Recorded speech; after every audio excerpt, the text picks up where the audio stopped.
Okay, Terry, thanks for being here with me today to talk about the sanctions and the solidarity movement on Latin America. Thanks once again, Terry. Oh, I'm so happy to be here. It's so nice to see you, my former neighbor, or my neighbor to return.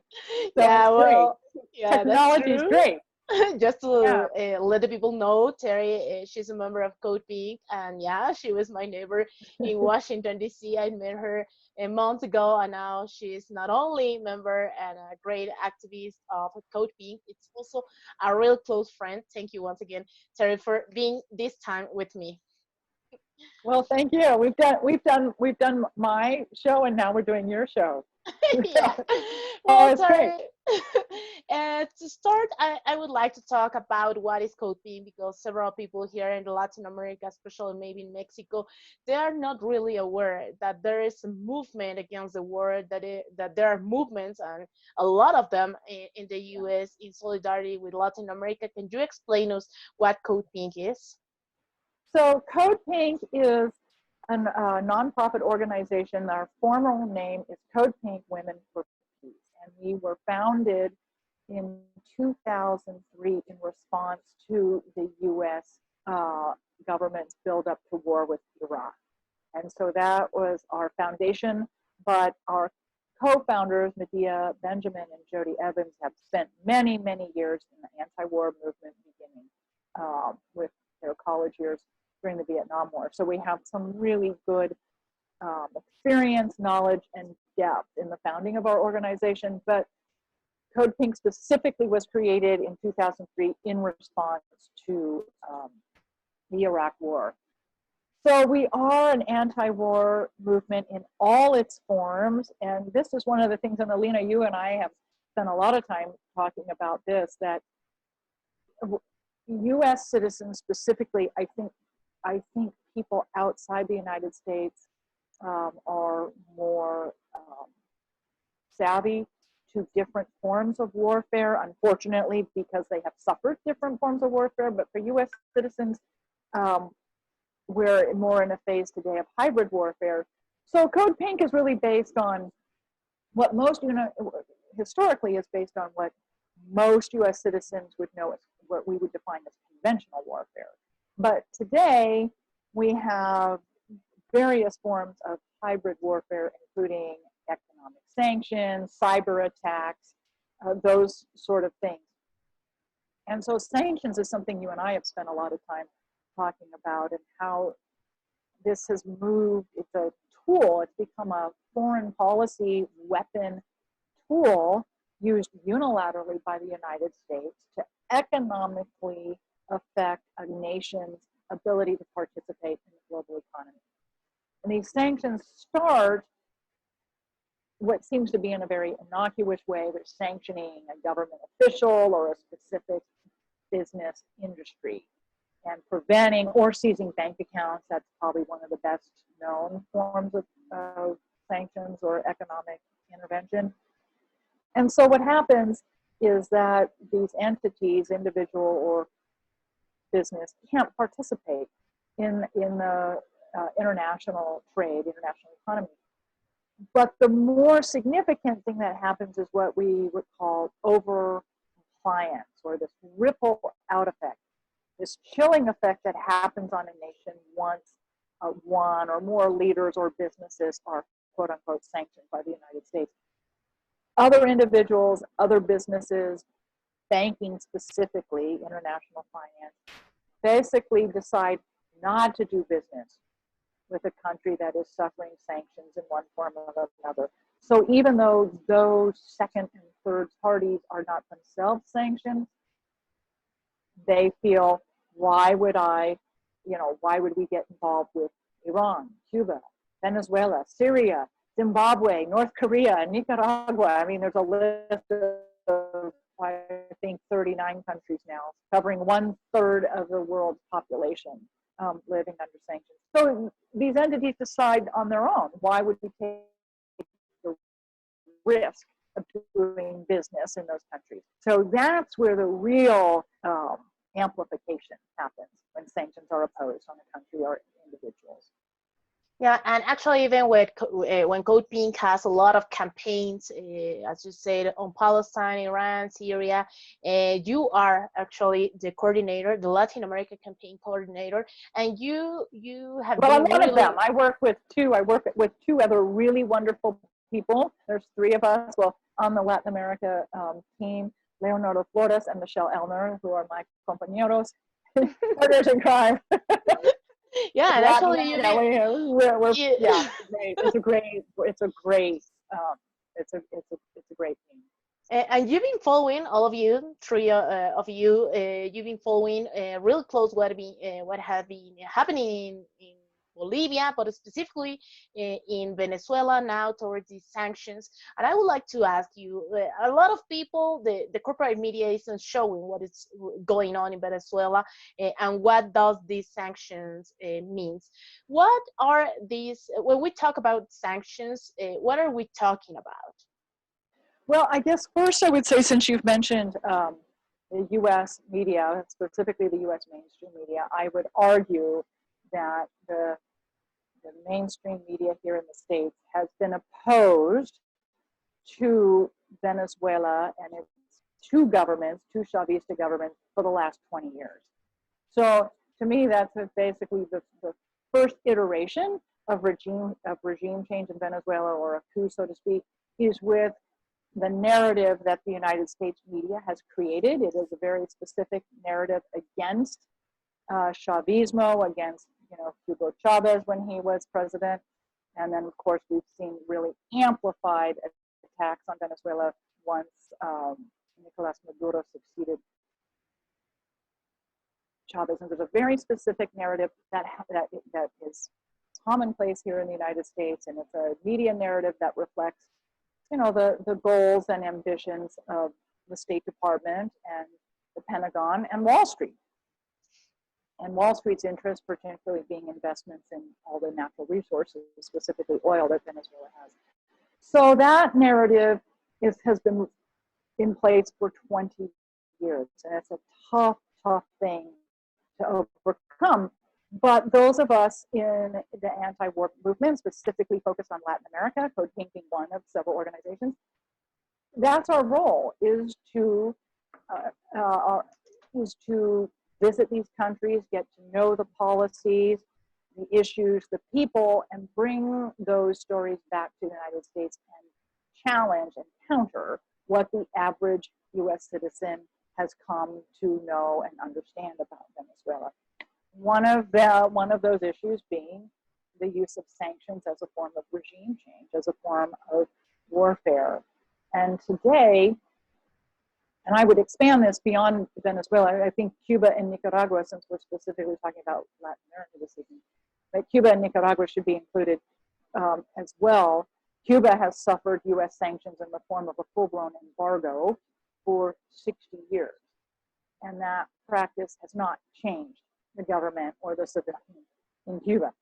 So it's not a practice that actually works. But for Venezuela, for all three of those countries right now, and all the others suffering U.S. sanctions, with this pandemic, this COVID-19 pandemic, has become increasingly more difficult, if not impossible, to go out onto the international market, the global market, and purchase necessary medicines and supplies to fight this pandemic within their own countries.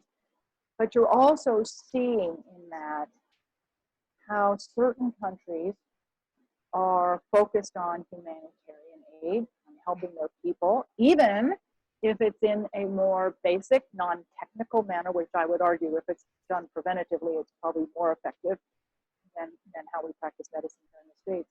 But here you have the United States expanding sanctions, tightening sanctions on Venezuela, on Cuba, on Nicaragua, on Iran, while they're trying to fight this virus amongst their population. And I would say, with Venezuela specifically, they're doing pretty well, all things considered. And they are practicing what many of us know as Cubans vectoring medical, practices where doctors, nurses, trained professionals go right into the streets, into the communities. You don't, the civilians, the citizens don't have to travel to a hospital and hope they get admitted, or travel to a clinic and hope they can see someone. So in Venezuela, you're seeing doctors, nurses, medical professionals right on the streets, going door to door, and checking in on households and seeing how the communities are doing. They also in Venezuela have developed this healthcare portal system where people can register online and report their symptoms and get help determining, whether they have, actual provable symptoms of COVID-19 or if they're suffering something else. 17 million Venezuelan citizens have registered for this healthcare portal. That is over half their citizenry. We are not seeing anything like that here in the United States. So, it's curious, the sanctions are preventing on a certain level the fighting COVID-19, but they're also accentuating, some real preventative care practices. Yeah, And we're actually, also one of the big narratives is that these sanctions are only attacking and affecting the government of Venezuela and not the people. So also there is this report of the Center of Economic and Policy Research launched that I don't know, like 4 or 5 months ago, saying that more than 40,000 people in Venezuela have been killed because of these sanctions. And also Alfred de Zayas, this UN independent analyst, was saying that there could be even 100,000 people killed because of these sanctions.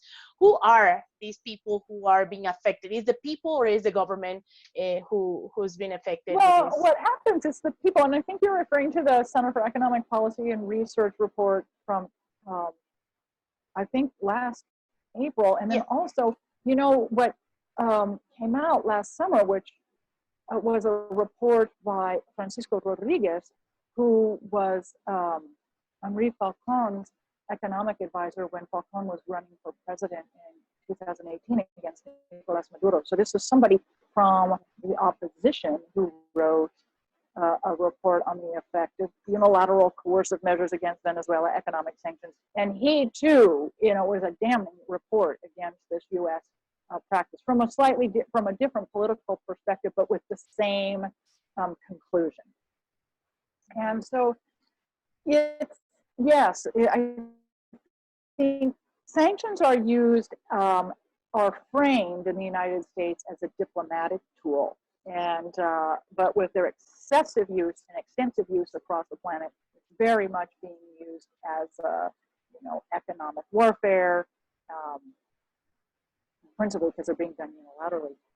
So how we come to understand these in the United States, particularly as citizens, and I would argue even some people in Congress, that yes, you're sanctioning individual members of the government or individual business owners, corporate leaders. But what happens when you're in a country like Venezuela, when you have public infrastructure and institutions, and most of which have been all privatized here in the United States? You have government provided and financed public institutions. And once the government no longer has access to its bank accounts, to, let's say, the billions of dollars worth of gold sitting at the Bank of London, gold, exactly, that cannot be repatriated, and because it's been sanctioned and it cannot be repatriated to Venezuela, the oil has been sanctioned. So how does, yes, you're looking at sanctioning individuals and other institutions, it ripples out to the public when the government can no longer purchase internationally those items that it needs to fund these institutions. And so the first people to hurt our average citizens. Not the last, and certainly not at all. They are the first people to start feeling the effects on a very broad level, and it affects everyone regardless of economic background, education, or political affiliation. It's just a wide swath of society that starts suffering, and not And you, just in Venezuela. yeah, exactly. You mentioned before the blockade. Not in the US, they love to call it embargo, but this economic and financial Blockade. blockade against Cuba. Do you think that we can compare nowadays this blockade against Cuba with the one that is suffering Venezuela? Well, that's a good question. I think it's, I guess, or maybe the audience should understand what a blockade is. It's third party. It's not just one country to the other. So it isn't just that Cuba can't do business with the United States and U.S. individuals and businesses can't do business with Cuba. This affects the United States has broadened this Helms-Burton Act, broadens this so that, say, I guess, how's the best way to explain this? If a U.S. ally in Europe is manufacturing cars to sell to Cuba, and the radio in the car comes from a U.S. company, is manufactured in the United States, that European auto manufacturer cannot sell cars to Cuba. So now that's just an hypothetical example, but just to say, so it's that third party thing. You've got U.S. parts in your manufacturing process. So because of that, you cannot sell. And so that's where it's a full blockade. That it affects third parties as well. And I think that could potentially be the goal for Venezuela also. I mean, we now are seeing the Southern Command being repositioned in the Eastern Caribbean, which can only, another way of saying the Caribbean coast of Venezuela, the north coast of Venezuela. It's the largest movement of U.S. military assets in Latin America in 30 years. And this is all being done while Venezuela is fighting COVID-19, as well as those of us here in the United States are fighting COVID-19. So this movement of ships is the largest in 30 years. And the pretext is for expanded drug interdiction missions, to battle narco trafficking. And of course, that has come out of this whole this Department of Justice indictment of Nicolas Maduro of being a narco trafficker. And of course, that was just the Department of Justice setting up the scenario to move all these naval ships to the Eastern Caribbean. So it's going to be interesting to see if that is the first stage of a physical and economic full blockade, or if it's going to result in just some sort of interdiction of Venezuelan oil tankers sailing to Cuba and Nicaragua. What do you think about that, specifically when the U.S., thousands of people are dying because of the COVID-19 in the U.S., and the U.S. government is sending this military to the Caribbean, to the coast of Venezuela? Don't you think it's unbelievable how cynical it is? What's your opinion? You live in Washington, D.C., you can see this disaster, you can listen about hundreds of thousands of people who are sick, and the hospitals are just like these cows all over the US, and you as a US taxpayer, that your taxes are paying a mission against Venezuela. What do you think about that? So well, I would say, here at Code Pink, we say healthcare, not warfare. And we have a whole divest from war campaign as well to help U.S. citizens understand where their taxpayer dollars go and where their personal investments go. And most of those things are the funding the war machine. And yes, it is. We have a couple things going on here in the States, and it is really horrible to look at how much money is available for the U.S. war machine and how there is nothing available for public infrastructure and institutions, and specifically right now, national health care. And, without taking care of everyone in society is at risk. Whether you're wealthy and can afford expensive private health care or not, if the majority of the citizens surrounding you have no access to health care, that puts your own health at risk also. So to invest in national health care is a collective benefit for everyone. Yeah, but it is, yeah. Go ahead. I would say it is really heinous to see all this money going to the war machine, to see the threats of military intervention in Venezuela and Iran, while those countries are, particularly Iran, so focused on working with their own citizens to fight COVID-19, and then you have this military monstrosity, threatening these countries. It's a really heinous thing, and I don't think it can be couched as anything short of potential genocide committed by the United States. But as far as U.S. citizens, a lot of us are hoping, and I know those of us at CODEPINK specifically, are hoping that in this pandemic, this crisis, that people here at home start better understanding where their taxpayer dollars are going. Taxpayer dollars are not going, to preserving quality of life for citizens. We had a great episode of CODEPINK Radio this morning with a gentleman from Havana, and we were talking about how one of the things he consistently brought up this morning was how you either invest in your people or you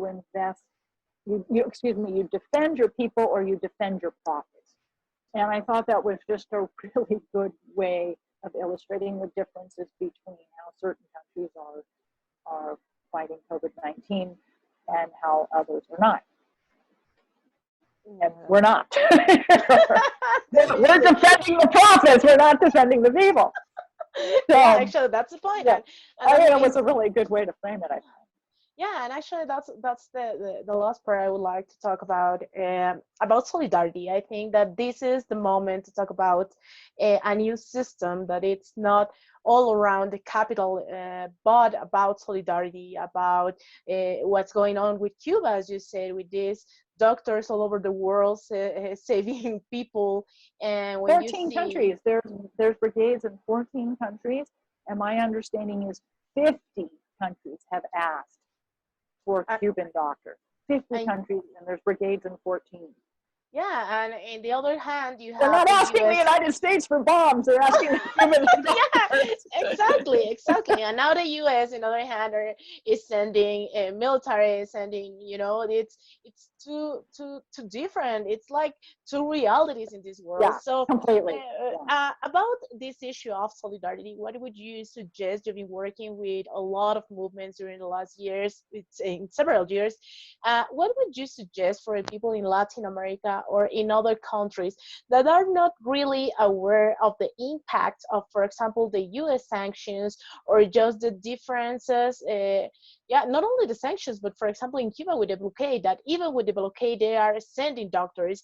Right. What would be a correct way, or just a way of showing solidarity to these countries that are under attack, like Iran, like Venezuela, like Cuba? What would you suggest or recommend to the people?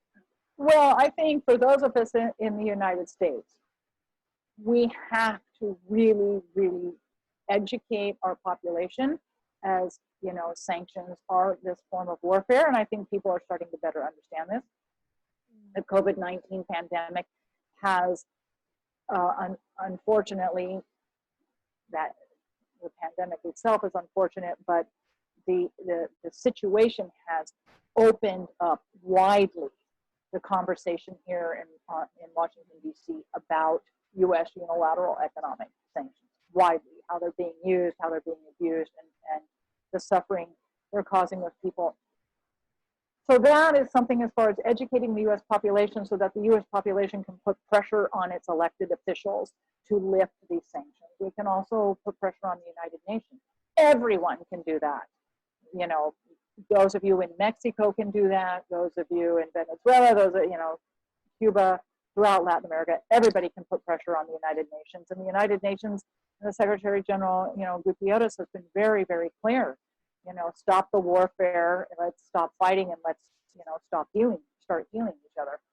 And so that is something that everyone can do. But the greatest thing that we can do is just work together and to keep communicating our stories and sharing and informing one another.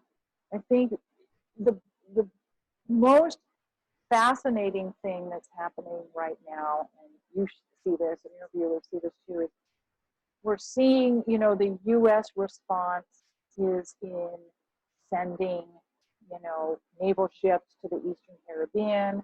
We're seeing the United States take, I would say, committing piracy, quite frankly, to, hijack these shipments of medical supplies that are needed here to prevent them from going to other parts of the world where they are significantly more needed.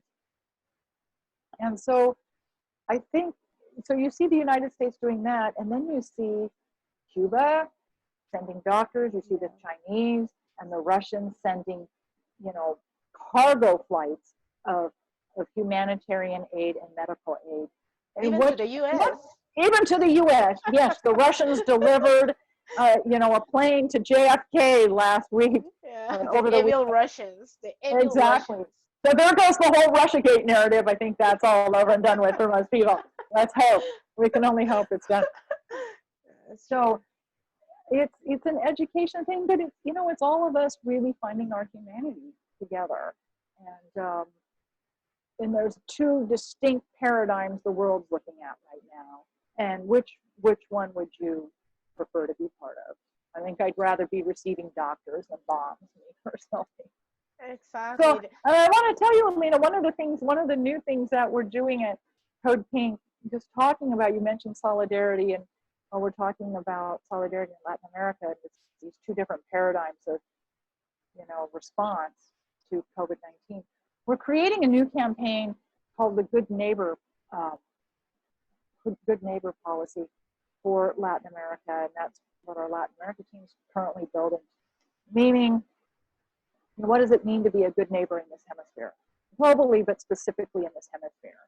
And, we see other countries that the United States would prefer not be in this hemisphere, doing fantastic humanitarian work, and we see the United States delivering warships to the Venezuelan coast. So that's a project that we're going to be introducing soon.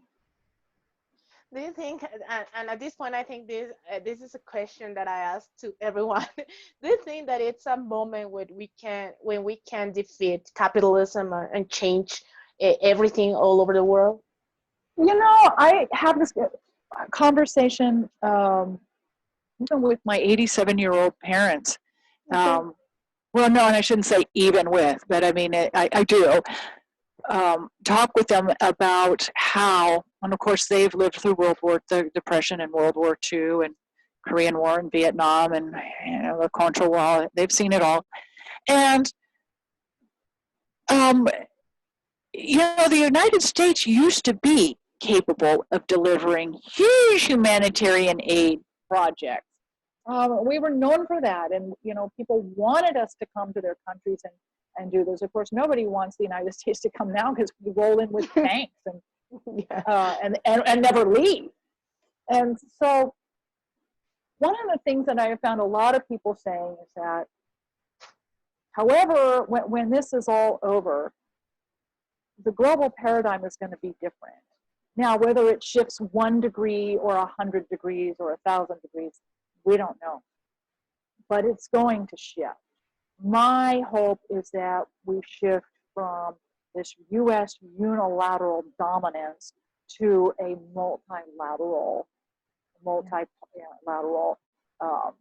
global system where, where multiple large economies, large countries are capable of working, together versus this U.S. unilateral dominance. The U.S. imperialism. We need to talk about Imperialism. imperialism. Yes, One of my favorite discussions. Well, thank you so much, Teri, for being with me, and hope to see you soon, Yeah, as I'm soon as possible. so happy to visit with you. Thank you Yeah, so perfect. much. Thank you. Okay. Bye-bye. Bye.